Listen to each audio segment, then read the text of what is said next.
Esta é a nossa lição 10. O tema de nossa aula é o seguinte: nossa segurança vem de Deus. Você está em nosso canal, Meja TV. Muito bem, se você gosta de nossas lições da escola dominical em áudio, por gentileza, deixe o seu like neste vídeo, e compartilhe esta aula em suas redes sociais. Muito bem, vamos para o texto áureo. Texto áureo. E disse-lhes: acautelai-vos e guardai-vos da avareza, porque a vida de qualquer não consiste na abundância do que possui. Evangelho de Lucas, capítulo 12, versículo 15. Verdade prática. Não podemos colocar a nossa esperança nas riquezas deste mundo, mas sim em Deus. Leitura bíblica em classe. Mateus, capítulo 6, do versículo 19 ao 27.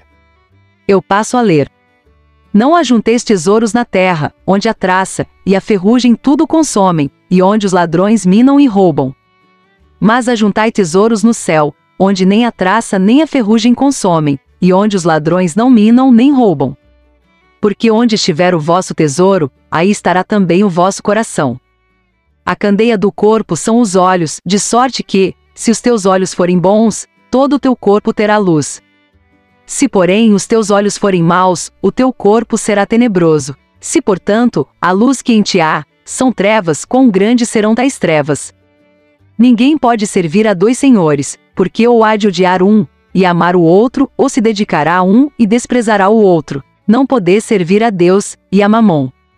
Por isso vos digo, não andeis cuidadosos quanto à vossa vida, pelo que haveis de comer ou pelo que haveis de beber, nem quanto ao vosso corpo, pelo que haveis de vestir.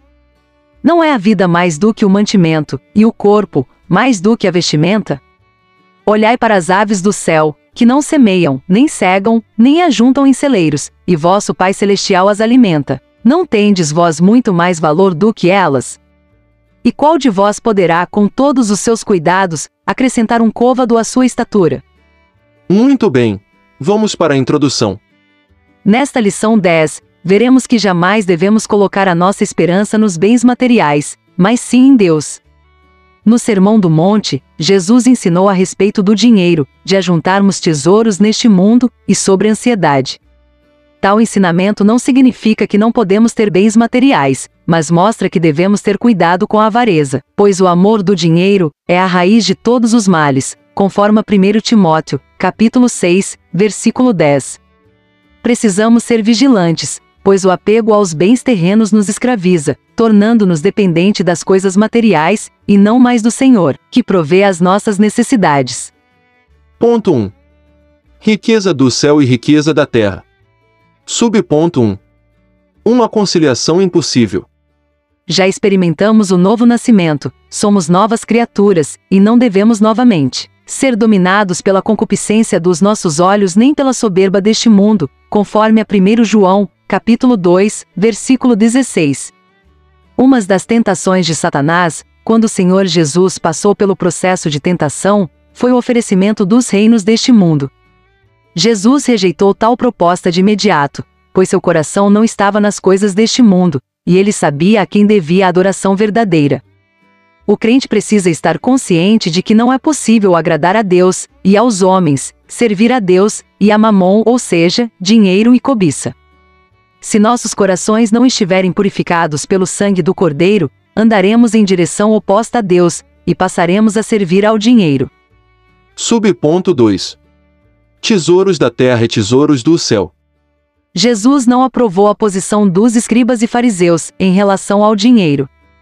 Eles davam muita ênfase aos bens materiais, e viam as riquezas como uma mostra da aprovação divina. Jesus confrontou tal pensamento, fazendo uma distinção clara entre os tesouros do céu e os da terra. O Mestre mostrou que os bens materiais não são um sinal de que Deus está aprovando nossas atitudes e conduta. Eles são transitórios, e podem ser destruídos pela traça, pela ferrugem, e levados por ladrões. Muitos, infelizmente, já perderam todas as suas economias devido a uma quebra na bolsa de valores, um sócio desonesto, ou por meio de golpes. Segundo Jesus, o crente deve ajuntar tesouros no céu, onde nem a traça nem a ferrugem consomem, e onde os ladrões não minam e nem roubam. Jesus estava dizendo que os nossos esforços devem ser em prol do reino de Deus e da sua justiça, pois ninguém levará nada deste mundo, como afirmou o patriarca Jó. Nu sai do ventre de minha mãe e nu tornarei para lá. Jó, capítulo 1, versículo 21. Subponto 3. O que o cristão precisa saber sobre os bens materiais? Jesus não estava condenando adquirir bens materiais, pois muitos homens de Deus possuíam riquezas, como por exemplo, Abraão, Isaque, Jacó e Salomão. É importante também destacar que Jesus ensinou ao povo a não desperdiçar nada, pois depois da multiplicação dos pães e peixes, ele ordenou: recolhei os pedaços que sobejaram, para que nada se perca. Mateus 6, versículo 12. O crente que conhece as Sagradas Escrituras sabe que tudo o que temos pertence a Deus e que toda bênção vem dele. Como criou todas as coisas, ele é o proprietário e possuidor de tudo, e o homem não é dono de nada. Em relação aos bens materiais, o cristão não pode ser avarento ou acumulador egoísta. Precisamos ser como os crentes do primeiro século, cujo coração e a alma eram um e todas as coisas lhes eram comuns. Muito bem. Agora o ponto 2. A idolatria ao dinheiro. Subponto 1. O coração no lugar certo. Nossos corações não podem estar apegados às coisas deste mundo. Nossa esperança e confiança devem estar em Jesus. Em breve Cristo voltará para arrebatar a sua igreja, e não levaremos nada deste mundo, porém, as nossas obras serão provadas pelo fogo, de acordo com 1 Coríntios, capítulo 3, versículo 15. Teremos de prestar contas, como um mordomo, de tudo que fizemos com nossos bens e talentos, segundo a parábola do mordomo infiel, Evangelho de Lucas, capítulo 16, do versículo 1 ao 13. Segundo a Bíblia de Estudo Pentecostal, a injustiça, a cobiça e o poder estão comumente envolvidos na acumulação e emprego das riquezas deste mundo. Subponto 2. Idolatrando a Mamon. Cristo nos chama para uma tomada de decisão: a juntar tesouro na terra ou nos céus. Servir a Deus ou a Mamon. Lembre-se de que a dedicação a um destes vai gerar a exclusão do outro, pois não há qualquer possibilidade de harmonizá-los. Nosso coração não pode estar dividido entre o que é terreno e o que é espiritual. Deus deseja a lealdade do seu povo. No momento em que o crente escolhe o dinheiro, o conforto e bens que Mamon pode oferecer, certamente sua espiritualidade e comunhão com o Senhor estarão comprometidas. Quem conhece a Deus de modo pessoal, jamais fará a escolha errada, pois sabe que ele abomina a idolatria. Não terás outros deuses diante de mim. Êxodo capítulo 20, versículo 3. Subponto 3. A riqueza condenada por Cristo. Na parábola do rico insensato, de Lucas 12, do versículo 13 ao 21, Jesus aponta 3 erros cometidos pelo homem. O primeiro erro está no fato de que ele achava que tudo o que sua alma precisava era de bens materiais. Em segundo lugar, entendia que a essência da vida consistia nos bens materiais, de modo que isso gerava em seu coração um sentimento de prepotência. O terceiro erro era acreditar que poderia viver tempo suficiente para desfrutar de tudo, se esquecendo que logo seria intimado para comparecer perante Deus. Agora vamos para o ponto 3. Vivendo a quietude espiritual em Deus. Subponto 1. Os males advindos das preocupações. Devemos estar sempre alerta, pois não é somente Mamon que pode nos levar à queda, mas as preocupações demasiadas com o futuro e com a nossa subsistência podem comprometer a nossa vida espiritual e a nossa saúde mental. A preocupação demasiada com o futuro revela falta de confiança em Deus. Mesmo em tempos difíceis, não podemos viver preocupados e ansiosos, pois temos um Deus que tem cuidado de nós, suprindo as nossas necessidades.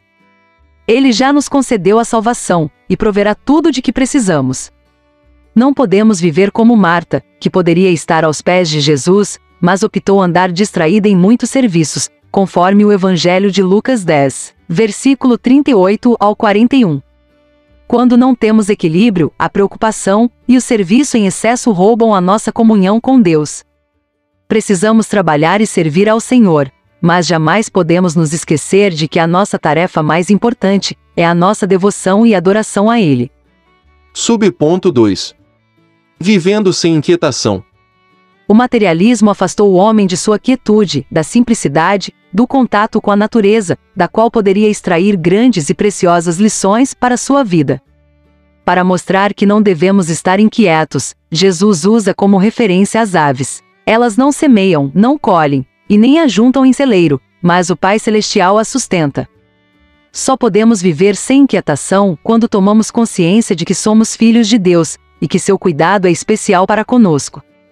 Os que vivem com maus pressentimentos, em aflição, angústia, preocupando-se indevidamente pelo que vai acontecer no dia seguinte, estão ignorando as promessas divinas. Que venhamos a lançar toda nossa ansiedade sobre Deus, pois Ele é quem cuida de nós. Subponto 3. Vivendo sossegados em Deus. Não viva inquieto, preocupado, em aflição, gastando suas energias naquilo que pode prejudicar sua saúde. Devemos viver sossegados e quietos confiando no Todo-Poderoso, pois não podemos modificar ou acrescentar nada com as nossas preocupações. Jesus nos ensina que Deus cuida das aves e dos lírios do campo, de modo que nem mesmo Salomão, com toda a sua riqueza, se vestiu como qualquer um deles. As lindas flores são transitórias, efêmeras, logo se tornam inexistentes, mas se o cuidado divino está direcionado para essas pequenas coisas, não cuidará Ele dos seus filhos? Para viver a quietude, o crente precisa buscar o reino de Deus e sua justiça. Neste tempo marcado pelo imediatismo e ansiedade, precisamos valorizar mais a quietude, a calma que vem de Deus. Nele, encontramos descanso. Conclusão. A mensagem dos profetas é de suma importância para despertar o cristão. Nos livros proféticos, a soberania, a justiça e a misericórdia divina estão claramente reveladas. Os fatos narrados comprovam o poder, a autoridade e o controle divino sobre todas as coisas. Eles nos servem de experiência de fé, que produz esperança. Muito bem, chegamos ao fim da aula 10. Por favor, nos conte nos comentários o que você achou da lição 10.